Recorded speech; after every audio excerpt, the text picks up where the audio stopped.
আপোনালোকে জানে তেওঁলোকে সদায় আজি তেওঁলোকৰ যি আজি বিজেপিৰ যি পূৰ্বপুৰুষ RSS বা তেওঁলোকে আগৰ পৰাই ইংৰাজসকলৰ লগতে আছিল, তেওঁলোকক সমৰ্থন কৰি আহিছিল আৰু তেওঁলোকে সেই সময়ত যি আন্দোলন স্বাধীনতা আন্দোলন মহাত্মা গান্ধীৰ নেতৃত্বত সেই আন্দোলনত তেওঁলোকে সহযোগিতা কৰা নাছিল। সেইকাৰণে তেওঁলোকে নিশ্চয় কথা যে তেওঁলোকে মহাত্মা গান্ধীৰ কেতিয়াও সমৰ্থন কৰা নাছিল আৰু এই আঁচনিৰ পৰা জাতিৰ পিতা মহাত্মা গান্ধীৰ নামটো তেওঁলোকে কৰ্তন কৰাই বুজায় যে তেওঁলোকে মহাত্মা গান্ধীক কিমানখিনি বেয়া পায়। যেহেতু জব কাৰ্ড হিতাধিকাৰী বিশেষকৈ আমাৰ ৰাজ্যৰ হিতাধিকাৰী 100 দিনৰ ঠাইত কিন্তু 40 দিনৰ কামহে পায়, এইটো সমীক্ষা মতে পোৱা গৈছে। এই ক্ষেত্ৰত ৰাজ্য চৰকাৰ ব্যৰ্থ হৈছে নেকি? এইটোতো ৰাজ্য চৰকাৰ চাওক MG এনৰেগাৰ ক্ষেত্ৰত বা সকলো আঁচনিৰ ক্ষেত্ৰত ৰাজ্য চৰকাৰ ব্যৰ্থ। তেওঁলোকে কেৱল এটা আঁচনিয়ে জানে যে কেনেকৈ তেওঁলোকে বেনিফিচিয়াৰী স্কিম বনাই ৰাইজক ডাইৰেক্ট টকা দি ভোটটো কিনি লোৱাৰহে প্ৰচেষ্টা, সেইটো কৰি আছে। বাকী যিখিনি কৰ্ম সংস্থাপন তেওঁলোকে এই চৰকাৰে যোৱা 10 বছৰ পাৰ হ'ব লগা হ'ল, কেতিয়াও কৰ্ম সংস্থাপনৰ ক্ষেত্ৰত যে ৰাজ্যৰ মানুহখিনিক তেওঁলোকে কৰ্ম সংস্থাপন দি কেনেকৈ মানুহখিনিক আগুৱাই লৈ যাব লাগে সেইখিনি তেওঁলোকে আজিলৈকে চিন্তাও কৰা নাই। আজিলৈকে তেওঁলোকে সেইখিনি বিষয় কোনো সঠিক কামো কৰা নাই। তেওঁলোকৰ এটাই কথা যে আমি ৰাইজৰ একাউণ্টত টকা সোমাই দিম আৰু ভোটৰ সময়ত আমি ভোটখিনি কিনি ল'ম, সেইটো হৈছে তেওঁলোকৰ মেইন উদ্দেশ্য। আৰু আপোনালোকে দেখিছে যে প্ৰত্যেক মাহে মাহে এই ৰাজ্য চৰকাৰে ঋণ লৈ এই হিতাধিকাৰী আঁচনিখিনি চলাই আছে, কিন্তু এটা ঘৰত এটা মানুহক 1200, 1300, 1500 টকা নিদি সেই ঘৰত যদি মানুহ এটাক উপযুক্ত কৰ্ম সংস্থাপন দিয়ে তেতিয়া মই ভাবোঁ যে অসমখন বা ভাৰতবৰ্ষখন আৰু আগুৱাই যাব।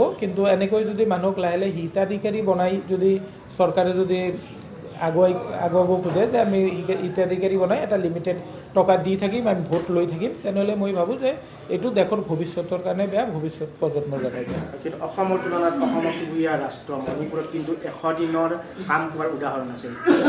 সেইটোৱে আজি মইতো আপোনাক ক'লোৱে যে বেলেগ কিছু ৰাজ্য আছে তাতে আছে, কিন্তু অসমৰ চৰকাৰে কেতিয়াও এইবিলাক চিন্তাই কৰা নাই যে আমি মানুহক কৰ্ম সংস্থাপন দিব লাগিব। এইখিনিত চিন্তা তেওঁলোকে আজিলৈকে কৰাও নাই আৰু যেনেকৈ গতি কৰি আছে ভৱিষ্যতেও তেওঁলোকে কৰ্ম সংস্থাপনৰ ফালে কোনো ধৰণৰ গুৰুত্ব দিয়া নাই। পৰা 20 বছৰ আগত 2005 চনত Mahatma Gandhi national rural employment guarantee act doctor Manmohan Singh 3টা কাৰণত ভাৰতবৰ্ষত লাঞ্চ কৰিছিল। প্ৰথম কাৰণটো হ'ল ভাৰতৰ শ্ৰমিকসকলে যিখিনি আনস্কিল লেবাৰ তেওঁলোকে কৰ্মসংস্থাপন পোৱা নাছিল, যাৰ কাৰণে দেশ বিদেশত গৈ কৰ্মসংস্থাপনত ঘূৰি আছে আৰু তেওঁলোকৰ কৰ্মসংস্থাপনৰ কাৰণে 2005 চনত ডক্টৰ মনমোহন সিং ডাঙৰীয়াই MG এনৰেগা আঁচনিখন আনিছিল। দ্বিতীয় নম্বৰ কাৰণ আছিল যিখিনি আনস্কিল লেবাৰ তেওঁলোকে যাতে কৰ্মসংস্থাপন পায় কমপক্ষে 100 দিন, সেইটোতে নিশ্চিতকৰণৰ কাৰণে এই আঁচনিখন কৰা হৈছিল।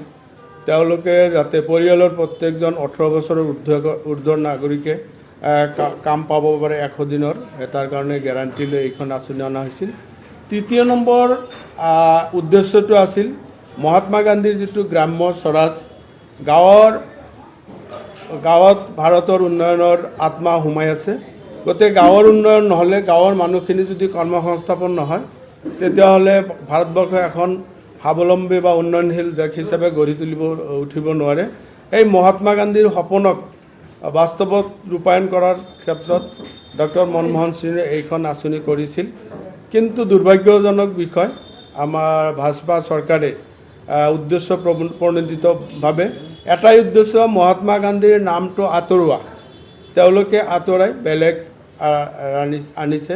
ৰামজী বিকশিত ভাৰত ৰামজী আঁচনি আনিছে, তাত যি ৰামজী আনিছে। গতিকে এইটো হ'ল মহাত্মা গান্ধীৰ যিটো সপোন, তেওঁক যিটো নামটো গুচোৱাৰ কাৰণে এইটো এটা ষড়যন্ত্ৰ কৰা হৈছে।